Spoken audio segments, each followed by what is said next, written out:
situation with Aryn is that he rocked up about a month ago from Australia. Obviously recommended, initially from a few people. So he's trained with us for a week. Then he had the 2-week isolation, and he come back for a week, and then he had another isolation. But the reality is that Aryn's now got his international clearance come through. We haven't actually watched him in an actual game yet, which is something we'd need to do. But he does join the squad of 18 that we've now got.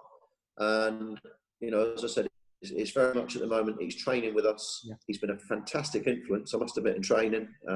He's very much bought into the club ethos.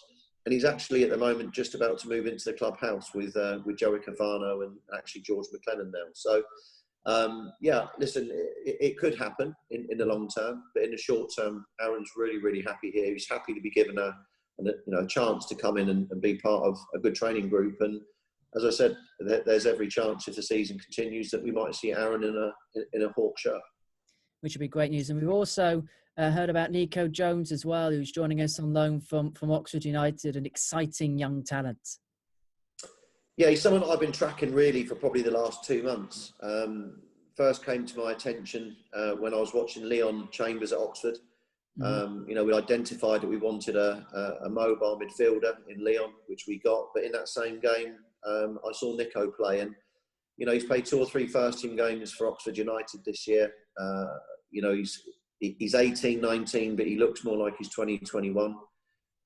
He's a left-sided centre half, which, as you know, are difficult to come by, and both players are highly rated by Oxford. And I'd like to thank Oxford and Dan Harris in particular for trusting us with 2 of their players that are just outside the first-team squad, and both that Oxford think have got a real future in their first team at some point. So, as I said, I've been tracking him for 6 weeks. We tried to get him in earlier. But the good news is now that Carl Robinson has allowed him to come to us. And as I said, we have him in the squad for Saturday. And if the season continues, we keep Nico and Leon until the end of the season. And I think they're 2 very, very, very good additions to the squad. And that gives a lot of credit to a lot of people, yourself and the club, that a League One side like Oxford United, a top League One side like Oxford United, are looking after or wanting some of their prized young assets to come and join us to further their footballing education.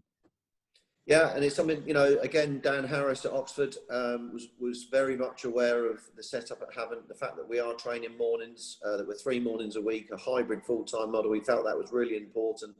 He's heard about the discipline. He knows Simon Walton and Bairdy in terms of their playing experience and their coaching experience. And he genuinely feels it's a great opportunity for young players to come to this football club and improve.